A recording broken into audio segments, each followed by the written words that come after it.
नमस्कार दोस्तों, आप सभी का स्वागत करते हैं टीकेस न्यूज यूपी में एक बार फिर से, जहां हर दिन लेकर आते हैं आप सभी के लिए उत्तर प्रदेश की 25 फटाफट बड़ी खबरें। साथ ही डेली अपडेट के लिए चैनल को सब्सक्राइब करके बेल आइकन को दबाना ना भूलें। मायावती 6 विधानसभा में से 4 सीटों पर उतरेगी स्वर्ण प्रत्याशी, 20 नवंबर को होगा फाइनल। उत्तर प्रदेश में आगामी विधानसभा चुनाव को लेकर बसपा ने अपनी सरकार बनाने के लिए पूरी तैयारी पर जुटी है, जिसके कानपुर में आने वाली 10 विधानसभा सीटों में से 4 की घोषणा लगभग किया जा चुका है। मायावती ने घोषित किए गए 6 सीटों में से 4 सीटों पर स्वर्ण प्रत्याशी को मैदान पर उतारा जाएगा। पार्टी से जुड़े सूत्रों के मुताबिक यहाँ पे मायावती इस बार 2007 वाली स्थिति पर फिर से आकर चुनाव लड़ने वाली है, जिसमें दलित वर्गों को साथ लेकर चुनाव लड़ने वाली है। हिंदू मुस्लिम दंगे की जगह किसानों पर ध्यान दे सीएम योगी आदित्यनाथ, 8 नवंबर को बड़ा ऐलान। साथ ही उत्तर प्रदेश के शामली जनपद में आगामी 8 नवंबर को मुख्यमंत्री योगी आदित्यनाथ कैराना आएंगे, जहां पर मुख्यमंत्री पीएससी कैंट की भूमि के शिलान्यास सहित करोड़ों रुपए की परियोजनाओं का लोकार्पण व शिलान्यास करेंगे। वहीं मुख्यमंत्री कार्यक्रम को लेकर कैबिनेट मंत्री सुरेश राणा विजय सिंह पथित महाविद्यालय में पहुंचे, सीएम की जनसभा का स्थल का निरीक्षण किया। इसके साथ ही कैबिनेट मंत्री भाजपा नेताओं के साथ बैठक कर सीएम की जनसभा को सफल बनाने के लिए खाका तैयार किया गया। कानपुर में जीका वायरस का प्रकोप जारी, 30 और लोग संक्रमित, 66 मरीजों की संख्या। दरअसल दोस्तों यहाँ पे जिला अधिकारी विशाख जी अय्यर ने शुक्रवार को बताया कि कानपुर में बीते दिन 30 और लोग जीका वायरस का संक्रमण पाया गया। उन्होंने बताया कि जिले में जीका वायरस का संक्रमण पहला मामला पिछली 23 अक्टूबर को सामने आया था, जब भारतीय वायुसेना के एक अधिकारी इसके चपेट में आए थे। तब यह संख्या बढ़कर अब यहाँ पे 66 हो चुकी है। वायुसेना केंद्र के आसपास के इलाकों में लोगों के नमूने एकत्र किए जा रहे हैं, जिन्हें जांच के लिए लखनऊ के किंग जॉर्ज चिकित्सा विश्वविद्यालय पर भेजा जा रहा है। कानपुर के 10 विधानसभा सीटों में 55 प्रत्याशी ने ठोकी दावेदारी, महिला आवेदकों की बढ़ सकती है संख्या।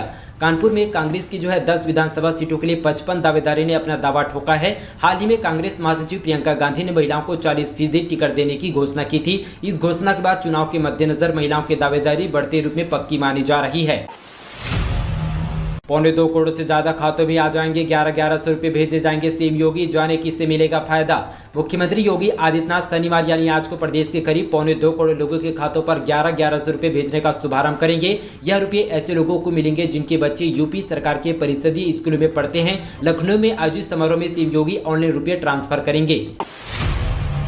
पीएम किसान सम्मान निधि योजना में रजिस्ट्रेशन के लिए बदला नियम, अब राशन कार्ड जरूरी। साथ ही गाजीपुर जनपद में करीब 8 माह के ब्रेक के बाद पीएम सम्मान निधि करीब किसानों का पंजीयन फिर से शुरू किया गया। साथ ही पीएम सम्मान निधि योजना में फेरबदल किया गया। अब यहाँ पे रजिस्ट्रेशन में राशन कार्ड अनिवार्य कर दिया गया। पात्रों को लाभ नहीं मिलेंगे, इसको लेकर लगातार नए कागजात भी शुरू किया जा रहा है। किसानों की ओर से रजिस्ट्रेशन कराने पर मोबाइल पर OTP आना अनिवार्य है, इसके बाद यहाँ पे पंजीयन किया जा सकेगा। यूपी बोर्ड एक बार फिर से कक्षा 9वीं के परीक्षा पैटर्न में किया बड़ा बदलाव। दरअसल यूपी बोर्ड एक बार फिर से कक्षा 9वीं के पैटर्न में बड़ा बदलाव किया गया। इस बदलाव से पिछले यहाँ पे बोर्ड का तर्क है कि इससे रटने वाले परीक्षा से छात्रों को निजात मिलेगी। यूपी बोर्ड कक्षा 9वीं के परीक्षा पैटर्न में पूरी तरह से बदलाव कर दिया है। नए प्रारूप में लिखित परीक्षा के अंक 2 भागों में विभाजित कर अंकों का निर्धारण किया गया। पहले बहुविकल्प प्रश्न होंगे, जिनका जवाब छात्रों को OA सीटों पर देना होगा। टीटी के लिए परीक्षा केंद्र बनाने की प्रक्रिया शुरू, 28 नवंबर को 21 लाख अभ्यर्थी देंगे परीक्षा। उत्तर प्रदेश शिक्षा पात्रता परीक्षा टीटी के लिए 2021 के लिए यहाँ पे 21,62,000 आवेदन मिले हैं। कुल यहाँ पे 13,52,000 लाभार्थी आवेदन किया गया। बड़ी संख्या में एक ही अभ्यर्थी प्राथमिक और साथ ही उच्च प्राथमिक दोनों स्तर की परीक्षाओं के लिए आवेदन करने के कारण फॉर्म की संख्या 21 लाख से अधिक हो चुकी है। वृंदावन से बड़ी खबर, साथ ही बांके बिहारी के मंदिर में दर्शन का समय बदला, देर से जागेंगे जल्दी सो जाएंगे ठाकुर जी। सर्दी का मौसम शुरू होने के साथ ही वृंदावन के विश्वविख्यात श्री बांके बिहारी मंदिर में ठाकुर जी के दर्शन का समय बदल गया है। साथ ही अब ठाकुर जी सुबह देर से जागेंगे, शाम को जल्दी सो जाएंगे। इसके कारण भक्तों के लिए ठाकुर जी के दर्शन का समय बदल दिया गया। ठाकुर जी के दर्शन के परिवर्तन की शनिवार को भैया दूज प्रभावित पूरी तरह से देखने को मिलेगा। दरअसल दोस्तों बता दें कि शनिवार यहाँ पे 6 नवंबर यानी आज को बदलाव पर मंदिर परिषद यहाँ पे प्रशासन मुनीष कुमार शर्मा ने बताया कि सुबह 8:45 दोपहर 1 बजे आम लोगों पर ठाकुर जी का दर्शन कर सकेंगे। वही श्रृंगार आरती सुबह 8:55 पर, साथ ही राजभोग आरती 12:55 पर होगी। सायंकालीन दर्शन 4:30 बजे से लेकर रात्रि 8:30 बजे तक होने वाली है।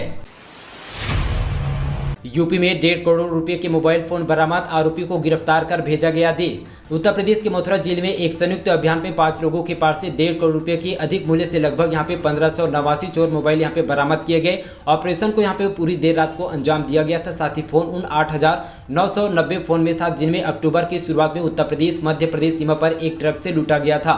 इन मोबाइल फोनों पर नोएडा की एक फैक्ट्री पर बेंगलुरु ले जाया जा रहा था। गन्ना किसानों को सीएम योगी आदित्यनाथ ने दिया एक और बड़ा मौका, साथ ही 15 नवंबर तक कर सकते हैं आवेदन। गन्ना किसान और साथ ही यहाँ पे विभाग ने किसानों को ऑनलाइन अपना घोषणा पत्र भरने का एक और मौका दिया गया। अब किसान आगामी 15 नवंबर तक अपना आवेदन कर सकते हैं, इसके बाद मौका नहीं दिया जाएगा। डीएलएड की खाली सीटों पर 8 नंबर से सीधे मिलेंगे प्रवेश। दरअसल दोस्तों आपको बता दें कि यहाँ पे डिप्लोमा इन एलिमेंटेड एजुकेशन 2021 में प्रयागराज और लखनऊ को छोड़कर सभी 62 डाइट में सीटें खाली है। अब 8 नंबर से लेकर 13 नवंबर के बीच इन खाली सीटों को भरने के लिए सीधे प्रवेश लिया जाएगा। इस प्रवेश की प्रक्रिया में अभ्यर्थी वही शामिल होंगे जिन्हें जो है पहले ऑनलाइन आवेदन किया था। बांदा जेल में मुख्तार अंसारी से भेंट के बाद अब ओम प्रकाश राजभर देंगे मऊ में विधानसभा चुनाव का टिकट। दरअसल यहाँ पे वह माफिया से नेता और साथ ही मुख्तार अंसारी विधानसभा चुनाव 2022 में उतरने की तैयारी कर ली है। इसका संकेत भारतीय जनता पार्टी साथ ही जो है सुभाषपा के राष्ट्रीय अध्यक्ष तथा मुख्यमंत्री योगी आदित्यनाथ कैबिनेट मंत्री रहे ओम प्रकाश राजभर ने दे दिया है। बांदा जेल में बंद मुख्तार अंसारी से 2 नवंबर को ओम प्रकाश राजभर भेंट की थी। इसके बाद उन्हें अगला कदम बढ़ा दिया गया है। 9 नवंबर को दिन अहम साथ ही आ सकती है लाखों लोगों की मुसीबत बढ़ाने वाली खबर। दरअसल 3 कृषि नए कानून के खिलाफ यहाँ पे किसान आंदोलन को लेकर आगामी यहाँ पे 26 नवंबर को 1 साल पूरे होने वाले हैं। इसी बीच यहाँ पे आंदोलन के 1 साल पूरे होने को लेकर संयुक्त किसान मोर्चा समेत अन्य किसान संगठनों ने सक्रियता बढ़ा दी। इसी कड़ी में 3 कृषि कानूनों को जो है खिलाफ यहाँ पे चल रहे धरना प्रदर्शन के मद्देनजर देखते हुए किसान नेता एक बार फिर से अहम अगले जो है यहाँ पे बैठक 9 नवंबर को बुलाई गई है। ट्रेन में फिर से मिलेंगे चादर, कंबल और तकिया। दरअसल कोविड-19 समय से ही रेल सफर के दौरान यात्रियों को कंबल, चादर और तकिया देने पर रोक लगा दी गई थी। इस सर्दी में यात्रियों को रेलवे सफर के दौरान यह भी सभी जरूरतें मुहैया एक बार फिर से कराया जाएगा। रेलवे बोर्ड जल्द ही इस संबंध पर आदेश जारी कर सकता है। रेलवे महकमे जल्द ही कंबल, चादर फिर से जो है यहाँ पे मिलने की चर्चाओं के बीच वेस्टर्न रेलवे की इसकी तैयारी शुरू कर दी है। बरेली में 8 नवंबर से शुरू होगा गन्ना पेराई सत्र। गन्ना समितियों को भेजा जाएगा इंडियन, जानिए कब से शुरू होगी तौल। दरअसल यहाँ पे डीएस शुगर मिल की पेराई सत्र का शुभारंभ 8 नवंबर को होगा। शुगर मिल के गन्ना विभाग ने साथ ही गन्ना खरीद के लिए इंडेट जारी कर दिया है, जिस पर गन्ना समितियों से पर्चियां जारी कर दी गई है। इंडेट जारी करने का मैसेज किसानों के रजिस्ट्रेशन मोबाइल नंबर पर भेजा जाएगा। आप भी कर ले चेक। यूपी की सड़कों पर 30,000 गाड़ियां दौड़ रही है। बिना टैक्स नोटिस भेजने की तैयारी में परिवहन विभाग। दरअसल सड़कों पर बिना टैक्स जमा किए गए वाहन धड़ल्ले से दौड़ रहे हैं। इन पर लगभग 22 करोड़ रुपए का अधिक राजस्व बकाया है। वाहन संचालकों ने परिवहन विभाग टैक्स वसूलने पर पूरी तरह से यहाँ पे जो है असफल हो चुकी है। सभी वाहन मालिकों को नोटिस भेजी जाएगी। पूर्वांचल के 4 मंडलों में सबसे अधिक टैक्स 7 करोड़ रुपए के आजमगढ़ मंडल पर बकाया बचा हुआ है। यूपी में निरस्त हो रहे हैं राशन कार्ड, जानिए कैसे चेक कर सकेंगे अपना नाम। लाखों का राशन बेचकर यहाँ पे गरीब राशन कार्ड से लेने वाले इटावा के 300 यहाँ पे जो है 72 राशन कार्ड धारकों का राशन कार्ड यहाँ पे सरकार के द्वारा निरस्त किया गया। अब इनकी जहाँ पे सस्ती दरों पर राशन नहीं मिलेगा। ऐसा इसलिए किया गया क्योंकि इन लोगों ने यहाँ पे 3 लाख से अधिक गेहूं सरकारी खरीद केंद्रों पर बेचा गया था। अब सस्ती दर पर यहाँ पे राशन ले रहे थे। फिलहाल इसको पूरी तरह से राशन कार्ड को सरकार के द्वारा निरस्त कर दिया गया है। देखिए सरकार द्वारा लखनऊ में कहां उपलब्ध है सस्ते प्याज और टमाटर। लखनऊ में प्याज और टमाटर के दाम आसमान छू रहे हैं। जहां पर प्याज 60 रुपये प्रति किलो तो वहीं टमाटर 80 रुपये प्रति किलो बिक रही है। बढ़ती महंगाई को देखते हुए प्याज और टमाटर के बढ़ते दामों में लोगों को राहत दिलाने के लिए उत्तर प्रदेश के राजस्व औद्योगिक सहकारी विपणन संघ हापेट लखनऊ के बीच 3 स्थानों पर सस्ते प्याज और यहाँ पे टमाटर की बिक्री स्टॉल लगाकर शुरू किया गया। यूपी चुनाव से पहले राकेश टिकैत का बड़ा ऐलान, किसान नेता के साथ मंच नहीं साझा करेंगे। दरअसल भारतीय किसान यूनियन के राष्ट्रीय प्रवक्ता राकेश टिकैत ने उत्तर प्रदेश में आगामी विधानसभा चुनाव से पहले एक बड़ा बयान दिया। राकेश टिकैत ने कहा, चुनाव का दौर शुरू हो चुका है लेकिन हम किसी नेता के साथ मंच शेयर नहीं करेंगे। उन्होंने कहा कि किसान किसी से कमजोर नहीं है। 2023 तक पूरा हो जाएगा राम मंदिर का कार्य। दिसंबर 2023 से भव्य मंदिर में श्रद्धालु कर सकेंगे रामलला की पूजा। राम भक्तों के लिए अयोध्या से एक अच्छी खबर निकलकर सामने आ रही है। दरअसल अयोध्या में भव्य राम मंदिर निर्माण कार्य जोरों शोरों पर जारी है। इसी महीने इसके नींव का कार्य पूरा होने की संभावना है। साथ ही दिसंबर में 2023 से भगवान श्री राम की इस नए भव्य मंदिर में श्रद्धालु रामलला पूजा अर्चना कर पाएंगे।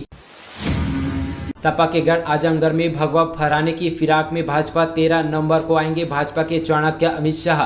दरअसल दोस्तों बता दें कि भारतीय जनता पार्टी की मिशन 2022 सत्ता दोहराने में कोई असर नहीं छोड़ना चाहती। इसी के तहत यहां पे सपा का गढ़ कहे जाने वाले आजमगढ़ में भगवा फहराने की फिराक में जुड़ गई है। इसी के लिहाजा यहाँ पे 13 नवंबर को आजमगढ़ में राज्य विश्वविद्यालय की नींव भाजपा के चाणक्य माने जाने वाले गृहमंत्री अमित शाह हाथों रखी जाएगी।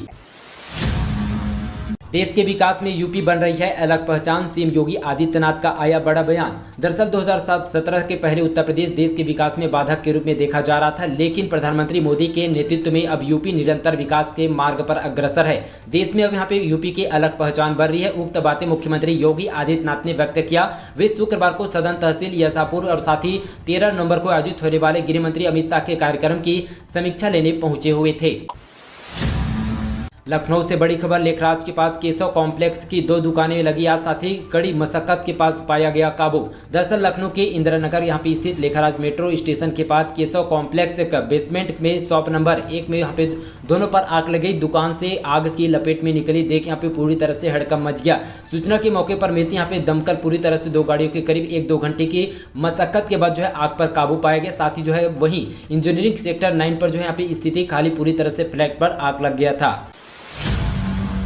यूपी सरकार ने 9 पुलिसकर्मियों को बताया ढिलाई का जिम्मेदार, सुप्रीम कोर्ट में रिपोर्ट की किया पेश। दरअसल मृतक के पिता द्वारा यहां पे दायर किए याचिका पर सुनवाई करते हुए सेशन कोर्ट में इस बहुत गंभीर मामला शिकायत दर्ज किया गया। कोर्ट ने कहा कि जिस तरह की ढिलाई बरती गई है उसे लगता है कि राज्य सरकार मशीनरी अपने पुलिस अधिकारियों के बचाव या सुरक्षा पर किस कदर जुट रही है।